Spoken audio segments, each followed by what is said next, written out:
Hey everyone, my name is Jana Flinkow and I am an AP US history teacher at Homewood High School. And I'm coming to you today to give you some helpful hints and some reminders on how to write a thesis for your DBQ and LEQ for the AP US History exam, the World History exam, AP World History, or AP Euro. Your thesis is going to be the same for all three. So join me and we'll go over some helpful hints for you along the way. All right, so first thing, the thesis is 1 point of your total score for the DBQ and LEQ. So your DBQ is out of 7 points and your LEQ is out of 6 points. You have the opportunity to earn 1 point. So once you get this down for 1, you can get it for both. So what does AP College Board say that you need to know in order to get this point? This is going to be your scoring criteria. So you have to write a thesis that responds to the prompt, and that's really important. We're going to touch on that next. It has to respond to the prompt with a historically defensible claim or your position that establishes a line of reasoning, so your rationale for your position. It has to be in either the introduction or the conclusion paragraph. I would suggest doing it in both. You're going to, in your introduction paragraph, you're going to have contextualization and then your thesis as the last sentence. And then one more time at the very end of your essay, just to make sure that your reader gets it.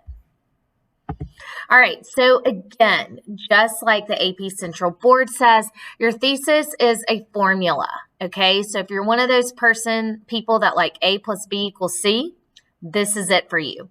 Position plus line of reasoning equals your thesis.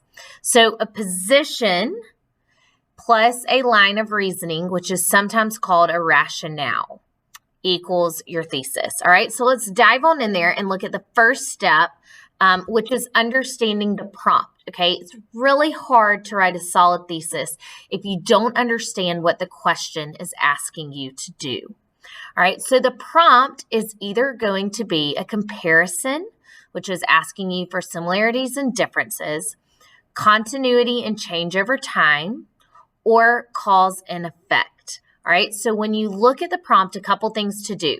Circle the task, figure out what it's asking you to do. What is the historical thinking skill? What is your subject? And what is the time period? All right, your thesis and your paper must be written in the time period in order to get this point. Remember, AP College Board says that your thesis must respond to the prompt. Okay, so therefore it has to be written within the time frame and the content of the prompt. So first step is to understand what the question is asking you to do. All right, so here is a sample prompt. Analyze the extent to which the New England and Chesapeake colonies differed. All right, so the skill that this is asking you to do is comparison. So I would know in my thesis, I need to talk about their similarities and or differences. All right, so step 2 is to identify your position. Your position is your argument. You are making an argument and it needs to be clear. This needs to be something that someone could disagree with you about. It doesn't necessarily have to be right, but it has to take a stance and you have to be able to defend it with your rationale or your line of reasoning. All right, so some helpful hints for your position. Remember, it is an argument and it needs to be clear. So some helpful hints are to brainstorm what you know about the topic. If you're doing a DBQ, look at your documents first. Understand how they are grouped together, what goes together, and what can you argue. The best arguments are always grounded in evidence. Think about if you're going to argue with a friend. You're not going to go in and say, this is my reason, and then have nothing to back it up, okay? So it's going to be crafted in evidence. The next step is to secure a line of reasoning. Position plus line of reasoning equals thesis. So line of reasoning is just your rationale. It's, hey, this is what I believe, and this is why. Here's my evidence to back up my argument. All right, so some helpful hints for your line of reasoning. This is your evidence piece.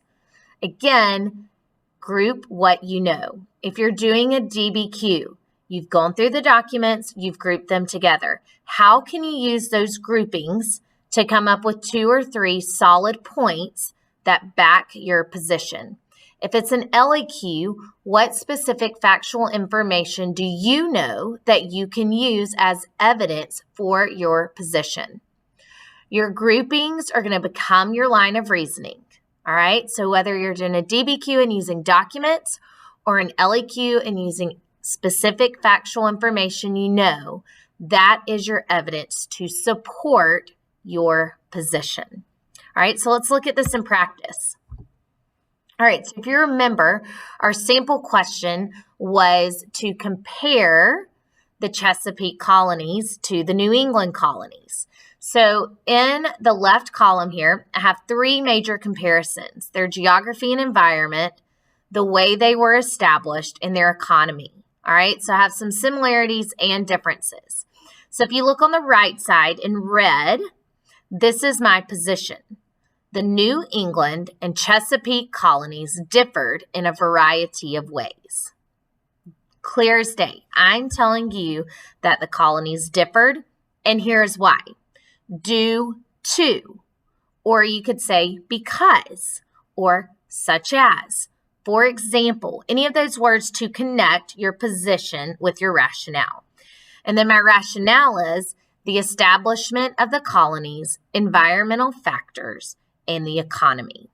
So my whole thesis will read, the New England and Chesapeake colonies differed in a variety of ways because the establishment of the colonies, environmental factors, and the economy. All right, so if you get the formula helps you, you've got a position and thesis and rationale. There's one more thing you can add, and that's called a qualification. A qualifier is showing the opposite side of whatever you're arguing, and this just helps you throughout your paper get that extra point at the end. The qualification is going to qualify your thesis. You address both similarities and differences of your position. Acknowledge that they're both, and this is when you can use the words although or while before your thesis. So let's look at an example again. Okay, so you're going to have your qualifier plus position plus rationale equals thesis. So here's how this would read. Although the New England and Chesapeake colonies were populated primarily by English Protestants, I'm showing you a similarity. Both colonies are populated by English Protestants. The New England and Chesapeake colonies differed in a variety of ways. That's my position. They're different. Due to the colony's establishment, environment, and economy. So there's my thesis. So again, guys, just remember to use this formula. Position plus rationale equals thesis, and you're going to do a great job on earning this point for your DBQ and LAQ.